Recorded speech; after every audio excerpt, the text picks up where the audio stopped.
నిన్న జరిగినటువంటి టిఆర్ఎస్ కేటీఆర్ గూండాల దాడి ఏదైతే ఉందో ఈ దాడిని యావత్ తెలంగాణ సమాజం అంతా చూసింది, తెలుగు ప్రజలంతా చూసిరు.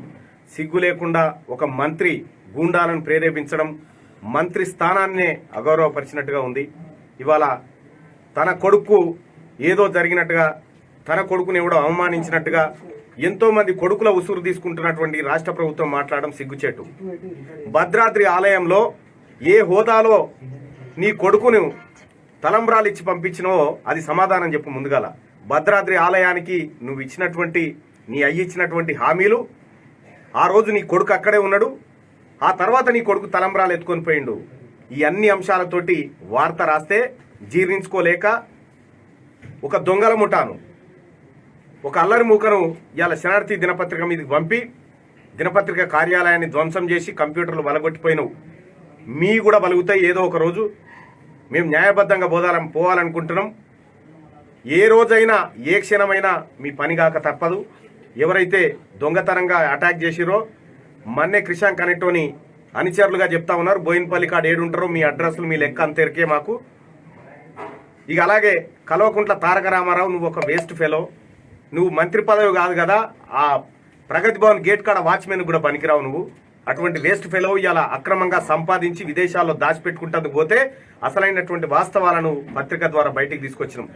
నువ్వు ఏ ఫ్లైట్లో పోతున్నావు, ఏడికి పోతున్నావు, ఎన్ని కోట్లు హవాలా ద్వారా చేరవేస్తున్నావు, అక్కడ ఎంత డీల్ చేస్తున్నావు, ఎవరితో చేస్తున్నావు, ఇవన్నీ మా దగ్గర లెక్కలుండి బయట పెడితే జీర్ణించుకోలేక ఈ అంశాన్ని తప్పుదారి పట్టించాలనే ఉద్దేశంతో ఇవాళ తీన్మార్ మల్లన్న ఆఫీసుల పైన దాడులు చేయించే ప్రయత్నం చేస్తా ఉన్నావు.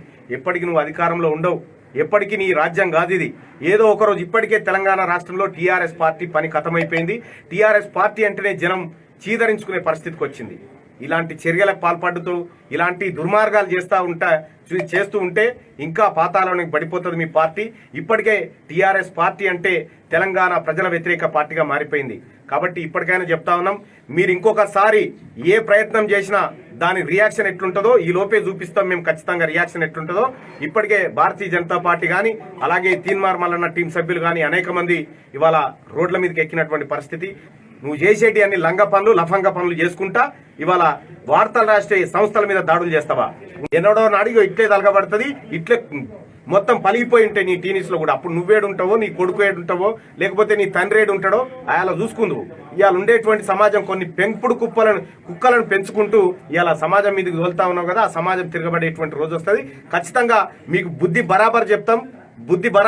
నువ్వు ఎప్పుడు వస్తావో చూస్తా, నువ్వు యాడుంటావో చెప్పు, నేనే ఆడికి వస్తా. నీకు సిగ్గు లేదు, శరం లేదు. మంత్రి కేటీఆర్, నీకు ఒక సిగ్గు, శరము, షీము, నెత్తురు, మానం, ఇజ్జత్ ఏం లేదు కాబట్టే ఇలా దిక్కుమాలిన పోస్టులు పెడుతున్నావు. నీ కొడుకుని రాజకీయాల్లోకి తీసుకొచ్చింది నువ్వు కాదా? నీ కొడుకుని సెక్రటేరియట్ కు తోలిచ్చింది నువ్వు కాదా? బడికి పోవాల్సిన వాడు సెక్రటేరియట్ లో తిరిగితే సెక్రటేరియట్ లో ఉండాల్సిన సన్నాసి ఫామ్ హౌస్ లో బంటా ఉంటే ఇది పరిపాలన. అందుకోసమే తెలంగాణ ప్రజలారా బరాబర్ ప్రశ్నిస్తాం. నువ్వు ఏ హోదాతోని తీసుకుపోయినావు చెప్పు. ఇవాళ ఆయుష్మాన్ భారత్ అనేటువంటి స్కీమ్ ని కేంద్ర ప్రభుత్వం తీసుకొస్తే కేంద్ర ప్రభుత్వం మెజార్టీ వాటా కడితే సన్నాసి సగం వాటా కట్టరా అంటే కట్టలేకపోయిండు. ఇగో మహబూబ్ నగర్ సంబంధించినటువంటి పిల్లగాన్ని మీరు చూడండి.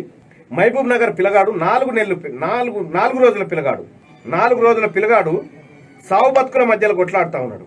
ఇవాళ నువ్వు ఆయుష్మాన్ భావ అమలు చేసినట్టే ఈ పిల్లగాడు బతికెట్టోడు కాదా? హౌలేగా నీకున్నారు పిల్లలు, కానీ ఈ పిల్లలు బతుకొద్దా? ఇలా పరిస్థితి ఏంది? నీ కొడుకు ఎదిగితే లోకమంతా ఎదిగినట్టు, నీ కొడుకు ఆకలితో ఉంటే లోకమంతా ఆకలితో ఉన్నట్టు అనుకుంటున్నావేమో. ఇది ఇంకా ఈ దొరల పరిపాలన చేస్తాం, ఇంకా అరాచకం చేస్తాం, రాచరికం చేస్తాం. ఇంకా సిగ్గు లేకుండా నడ్డాజీ గారు నన్ను చూడు, నా ఇగరం చూడు అని చెప్పి పెట్టాం. ఇంకా ట్వీట్ లో నన్ను ఎందుకు బ్లాక్ చేసినావు? నీకు దమ్ముంటే నా ప్రశ్నలకు సమాధానం చెప్పు కదా. సిగ్గులేని మంత్రి ఇక్కడ రాష్ట్రంలో ఉండు. ఈ రాష్ట్ర ప్రభుత్వం ప్రజలు చేసుకున్నటువంటి ఒక దౌర్భాగ్యం లెక్కనే కనిపిస్తా ఉంది.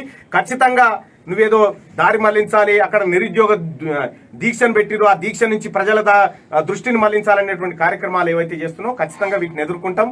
నిన్ను, నీ కుటుంబాన్ని ఈ అమరవీరుల తల్లిదండ్రుల చేత ఖచ్చితంగా శిక్షింపజేస్తాం. నీవు నీ కుటుంబం చేసిన ద్రోహానికి వాళ్ళ తెలంగాణ రాష్ట్రం 7 తరాలు వెనక్కి పోయినటువంటి రాష్ట్రాన్ని మీ నుంచి రక్షించాల్సినటువంటి అవసరం ఉంది. కాబట్టి ఖచ్చితంగా మై హోమ్ సిమెంట్తోనే మీ రాజకీయ గోరీలు కడతాం.